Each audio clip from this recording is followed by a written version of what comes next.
लेकर तमाम जो विपक्षी कुनबा है वो ये कहता नजर आ रहा है कि देश अभी आर्थिक संकट से जूझ रहा है, आर्थिक तूफान का अलार्म जो है वो बताया जा रहा है।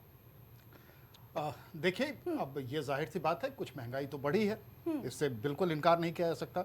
विपक्ष इस बात का आरोप भी लगाएगा कि भाई आपने बंगाल के चुनाव के लिए ये सारे रोक रखे थे, बंगाल का नतीजा आ गया, कुछ दिन आपने इंतजार किया और फिर उसके बाद जब सरकार बन गई तो आपने रेट बढ़ाने शुरू कर दिए, आपने ओपन रेट कर दिए, पिछले एक हफ्ते के अंदर आपके 4 बार रेट बढ़ गए।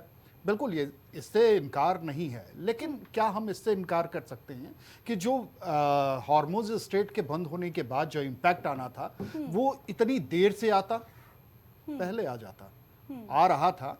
गवर्नमेंट ने अपने तय कोशिश की। हाँ, मैं गवर्नमेंट को बिल्कुल क्लीन चिट नहीं दे सकता, क्योंकि इससे ये आर्थिक मसलों का मामला है, और जाहिर बात आर्थिक मसला है तो इस पे जो अर्थशास्त्री होंगे वो ज़्यादा बेहतर तरीके से बता सकेंगे, जिनकी वैश्विक चीज़ों पे बड़ी पायनी नज़र है वो बेहतर तरीके से बता सकेंगे। लेकिन ये तो साफ दिखाई दे रहा है ना कि आप पड़ोसी देशों में उसका असर अगर देखेंगे और तब तुलना करेंगे तो भारत कहीं ना कहीं सुरक्षित या फिर भी संतुलित हालात में है। जो महंगाई दर थी उस पर काफी हद तक कंट्रोल किया था मोदी सरकार ने, बिल्कुल अदिति, मैं इसी बात को दौर में। लेकिन क्या जनता ये याद रखेगी? क्योंकि भारत की पब्लिक को भूलने की आदत बहुत अच्छी है, भूलते बहुत जल्दी हैं हम किस सरकार ने क्या किया था, और वर्तमान परिदृश्य को देखकर ही डिसाइड किया जाता है कि आने वाले भविष्य में किसकी सरकार बनेगी। देखिए अदिति, एक बड़ा दिलचस्प है, और मैं पंडित राज शर्मा जी के उस बयान से बिल्कुल रखूंगा कि ये कहते हैं कि 24/7 वो बीजेपी जो है वो राजनीति करती है, राजनीति में रहती है। तो इससे इनकार आपको क्यों है? मैं विपक्ष से भी यही पूछना चाहता हूं, आपके कार्डर में ये बात क्यों नहीं आती है? ये मसला तो डिसिप्लिन का है ना। आपको एक दूसरे के साथ कनेक्शन बनाए रखना होता है, संवाद बनाए रखना होता है, और लोकतंत्र है। आप सत्ता में आने के लिए ही राजनीति में आए हैं। इससे इनकार अगर आप करते हैं तो मुझे लगता है राजनीतिक रूप से आप परिपक्व नहीं है, और अगर नहीं कर पा रहे हैं इसका मतलब यह है कि आप में कुछ खामियां हैं जिसको सुधारने की गुंजाइश है। तो ये दोनों चीजें कहीं ना कहीं से होंगी। शर्मा जी, इसका जवाब तो दे ही दीजिए कि भाई क्या वजह है कि राजनीति से परहेज है क्या विपक्ष को? अभी तो देखिए मौका भी अच्छा है, दस्तूर भी अच्छा है आपके लिए। अभी भाई कह रहे थे ये बात, इधर भाई ये कह रहे थे कि हमें आपत्ति है, हम भी करें। मुझे आपत्ति भारतीय जनता पार्टी के संगठन से नहीं है। मेरे देश का गृह मंत्री अगर ये कह दें कि गृह मंत्री बीजेपी का है, बीजेपी के लिए है, मुझे फिर उनसे भी आपत्ति नहीं। मेरी दिक्कत, मेरी सोच और मेरी क्लैरिटी ये है कि प्रधानमंत्री मेरे हैं। जब मेरा प्रधानमंत्री ऑफिस में कोई काम नहीं कर रहा, गृह मंत्री नहीं कर रहा, ये इलेक्शन में बिजी है, आप जाएं, आपका संगठन है, करिए संगठन। मगर आप देश का गृह मंत्री और देश का विदेश मंत्री सब इलेक्शन में बिजी हैं, और पड़ोसी देशों में सत्ता बदल जाती है, हमारे यहाँ की एजेंसीज को पता नहीं चलता है। ये किसका फेलियर है? युद्ध छिड़ जाता है, हमें पता नहीं होता है, ये किसका फेलियर है? बात यहाँ नहीं है कि ये 24 घंटे। ऐसे तो देखा जाए तो बीजेपी से ज्यादा बिजी इलेक्शंस में विपक्षी दलों को होना चाहिए, लेकिन गायब हो जाते हैं आप। अरे बात कौन कहता है, करे देना साहब, जितने यहाँ पे बोलते हो आपके टीवी में पश्चिम अभी बोल रहे हैं। अब अरे मेरी बात रैलियां की कांग्रेस पार्टी ने। अच्छा पहले मेरी बात तो सुन लीजिए ठीक है। थोड़ा सा, क्योंकि थोड़ा सा सुनने की भी आदत होनी चाहिए। मेरा सिर्फ इतना सा कहना है, क्या रैली करेंगे क्या नहीं करेंगे, we are not the engine signal by the guard. हमें मीडिया का कोई कह देगा या कह देगा, जैसे कि मैंने कहा हमें यह आपत्ति नहीं है बीजेपी मोड में रहे, इनका संगठन रहता ही है, मगर मेरे देश का प्रधानमंत्री है। बीजेपी देश की एक पार्टी है, पॉलिटिकल पार्टी है, लेकिन गृह मंत्री, बहुत से चैनल में लोग कहते थे प्रधानमंत्री देश का चेहरा है, चीफ मिनिस्टर प्रदेश का चेहरा है। जहां तक मैं जानता हूं, मेरा यह कहना है प्रधानमंत्री बीजेपी का चेहरा है जो हमारे अभिभावक बने हुए हैं। तो मेरी आपत्ति नहीं है, और कैसे हमें इलेक्शन लड़ना क्या लड़ना ये हम जानते हैं। हर कोई चाहता सत्ता में आ जाए, भाई क्यों नहीं चाहूंगा मैं। अब मैं इस पे भी नहीं जाऊंगा कि वो कैसे जीत रहे, नकल प्लस अकल इज इक्वल टू सफल।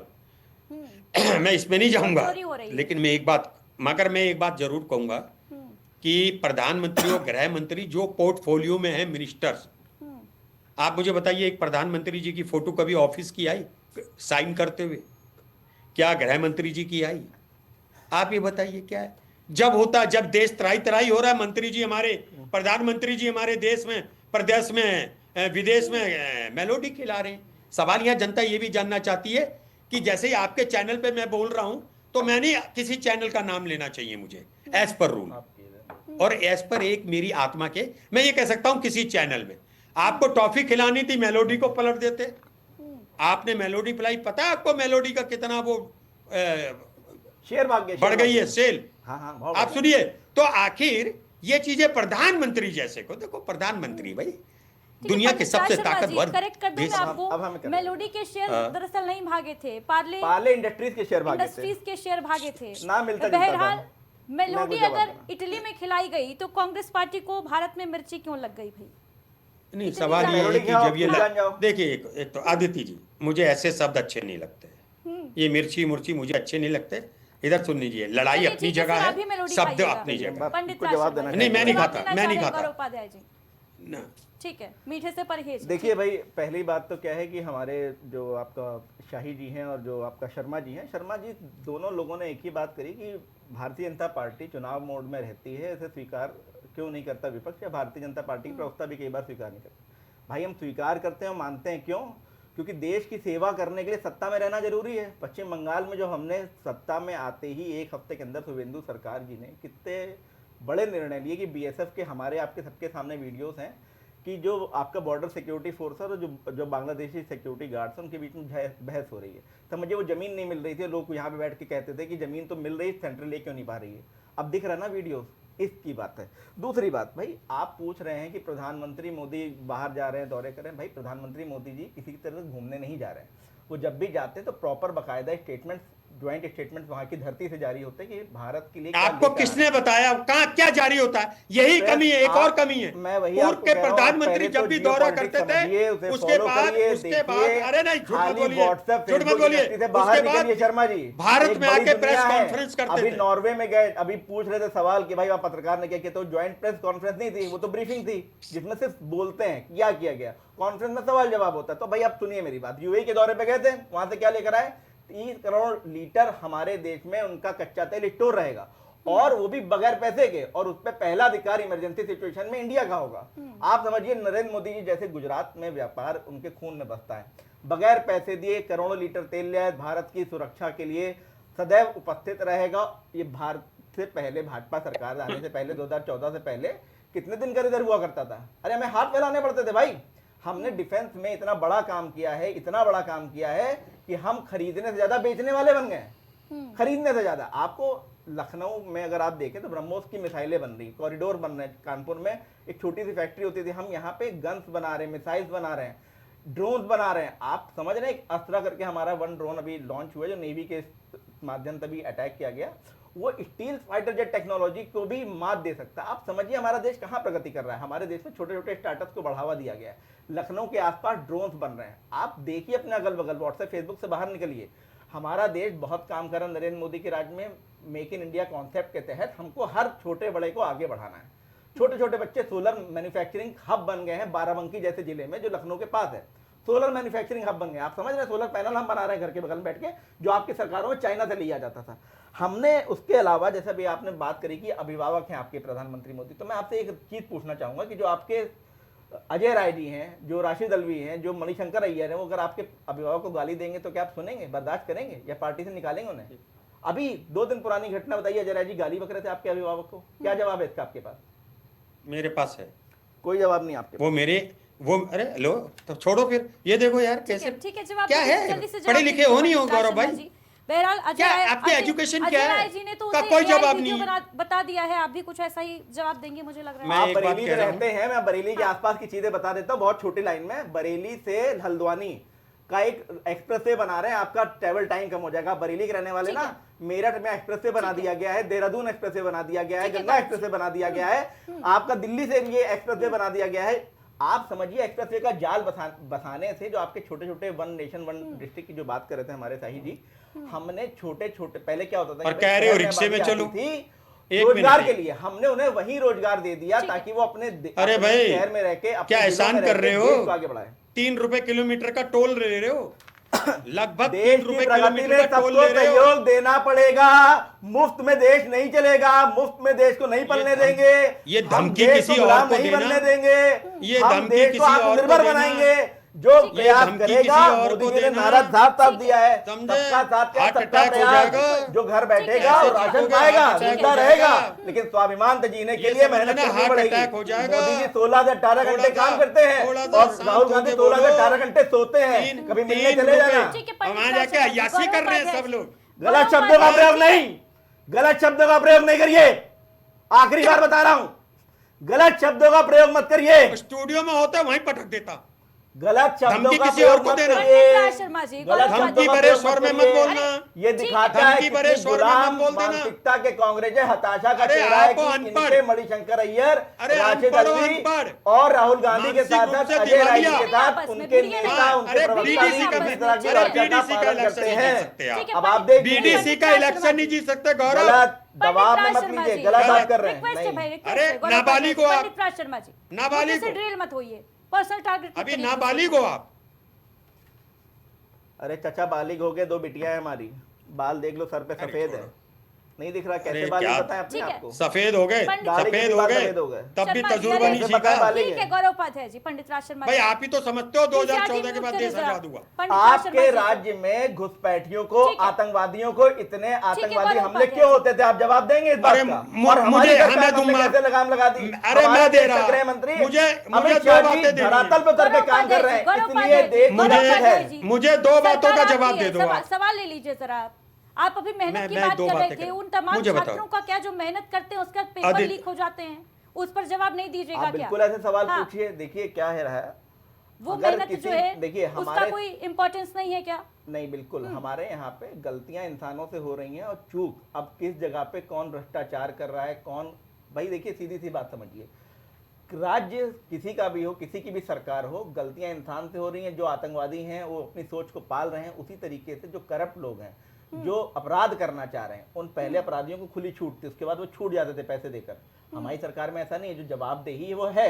अभी आपने पूछा कि जिन लोगों, पहले तो छात्र पेपर कैंसिल होने बाद वो लोग कोर्ट में मुकदमे लड़ते थे, हमारी सरकार में तो तुरंत री एग्जाम करा रहे हैं ना, छात्रों का भविष्य यानी नहीं कि खत्म होने दे उपलब्धि रहे। मान ली जाए कि हम री एग्जाम करा रहे हैं तुरंत, ये उपलब्धि है हमारी। उपलब्धि हम- ये ठीक है ठीक कि मैं समझ हमारी गई गौरव सरकार उपाध्याय में जी, जो ठीक अकाउंटेबिलिटी ठीक है वो अखंड- दी जाती है। अखंड प्रताप इनकी शाही जी। सरकारों में अकाउंटेबिलिटी नहीं दी जाती थी, ये बात है। ये हमारे इनके बीच में वैचारिक मतभेद हो सकते हैं किसी बात को, लेकिन जैसे जब छात्र के भविष्य की बात है, गरीब किसान की भविष्य की बात है, सरकार ने अभी भी आप देखिए, अगर जब महंगाई की बात हो रही, शाही जी कह रहे हैं कि भाई पेट्रोल और सभी चीज बाहर से आ रही है, उस महंगाई से हमारा राशन महंगा होगा, सब्जी महंगी होगी, लेकिन अगर आप अपने बिल्कुल, आसपास, मिडिल ईस्ट में लेकिन टेंशन नहीं, है तो सरकार मेरी- क्या करे मेरी भाई? छोटी सी ठीक है, बात गौरव नहीं, उपाध्याय पूरी हो जी, जाती है, पूरी हो जाती है, हाँ, पूरी हो मैंने जाती ले है। ली आपकी बात, नहीं, समय की इतना कमी है, तो पूरी देखिए, हो ठीक है, जाती गौरव है कि उपाध्याय जी। अगर अपने हाँ। देश, अपने शहर के आसपास के जिलों से जो आपूर्ति हो रही है फलों की, सब्जियों की, अगर आप देखेंगी तो उसके दाम बहुत नहीं बढ़े। फूड इन्फ्लेशन हमारे यहाँ बिल्कुल। वर्ल्ड से भी जो आधे से भी नीचे झटका है average से चल महंगाई रहा का है। वो धीरे धीरे दिया जा रहा है ताकि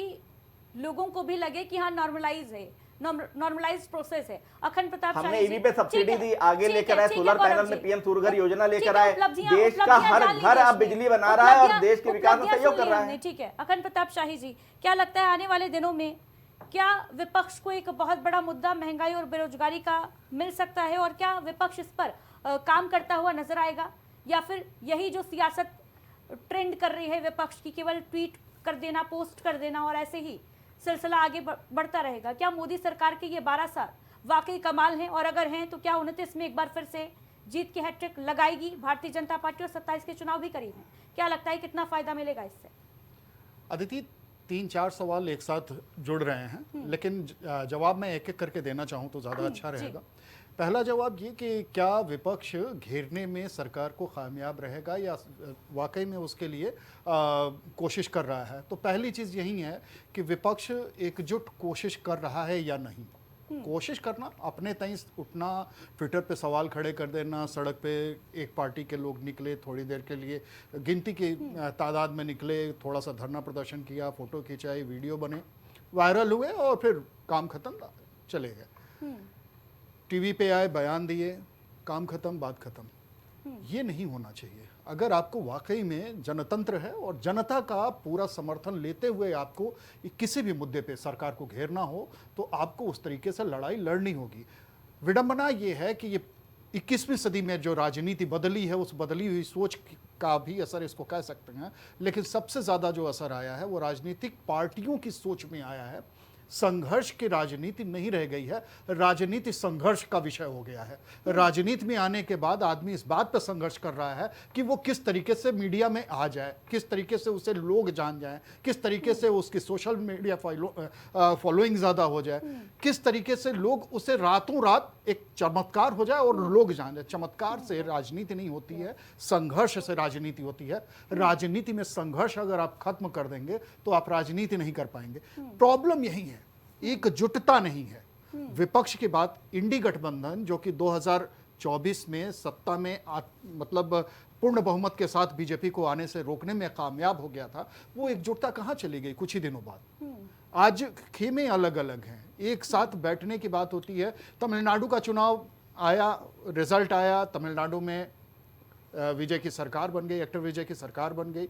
और उससे पहले ही जैसे ही कांग्रेस ने ये कहा कि हम सपोर्ट करेंगे एक्टर विजय की पार्टी को, उसी समय डीएमके जो इनका स्वाभाविक पार्टनर था उसकी तरफ से ये कह दिया गया कि हमारे बल्कि सभापति को लिख दिया गया, ये लोकसभा अध्यक्ष को लिख दिया गया कि हमारे पार्टी के जो सदस्य हैं उनके बैठने की जगह अलग कर दी जाए। ये आप कहाँ चला जा रहा है आपका इंडी गठबंधन? किस तरीके से आप एकजुट विपक्ष की बात, बहुत बड़ा दल लेके आप तैयार, बहुत बड़े दलों को एक साथ आपने जोड़ा था, क्षेत्रीय दलों को एक साथ लाके आप जो राजनीति थी उस राजनीति में दो खेमे आप लोगों ने बनाए, एनडीए गठबंधन, इंडी गठबंधन। लेकिन इंडिया गठबंधन और एनडीए गठबंधन के बीच में जो अंतर आ गया, वो अंतर यही आया। आप हार में रहते हुए भी, लार्जेस्ट पार्टी रहते हुए भी, था जब ये माना जा रहा था कि इंडिया ब्लॉक अगर एकजुट हो जाता है तो भारतीय जनता पार्टी का सुपड़ा साफ हो सकता है। लेकिन दूसरी तरफ इंडिया ब्लॉक में ही इतनी ज्यादा दरारें पड़ गईं कि वो बीजेपी को घेरते घेरते एक दूसरे पर ही हमलावर हो गए। पंडित राज शर्मा जी, जल्दी से अपना फाइनल रिएक्शन दीजिए। संघर्ष की राजनीति से क्या बचती है कांग्रेस पार्टी? जल्दी से 10 सेकंड में जवाब दीजिए। हम तो जमीन पे संघर्ष करते हैं, कर रहे हैं। और देखिए, एक कहावत है, every dog has a day.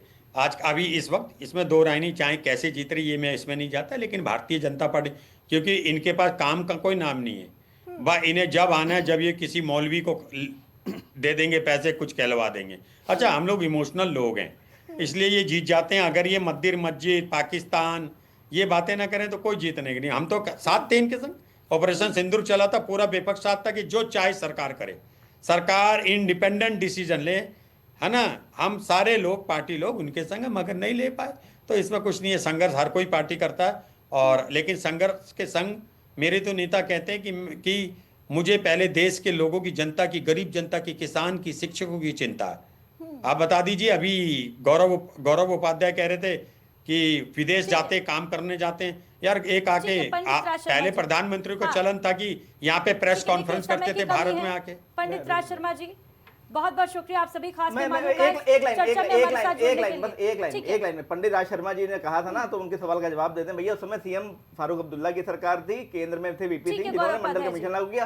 और राज शर्मा जी मेरा फोन नंबर मांग रहे थे, प्लीज ले लीजिए, 9211। पंडित राज शर्मा जी चर्चा छोड़ के चले गए हैं, गौरव उपाध्याय जी। ठीक है, बहुत बहुत शुक्रिया आप सभी खास मेहमानों का हमारे साथ चर्चा में जुड़ने के लिए। तो देखिए, मोदी सरकार के 12 साल, क्या वाकई ये देश बदलने वाले रहे या विपक्ष के आरोपों में दम? इस पर बहस के बाद ये तो साफ है कि मोदी सरकार ने इन 12 सालों को सिर्फ एक नजरिए से नहीं देख सकते आप। एक तरफ कड़े फैसले लेने वाली मजबूत सरकार नजर आती है, तो दूसरी तरफ विपक्ष के उठाए सवाल भी अपनी जगह ठीक है। लोकतंत्र में जनता सबसे बड़ी जज है और आने वाले वक्त में वही तय करेगी कि ये 12 साल देश को कहां किधर लेकर जाएंगे। हमारे साथ जुड़ने के लिए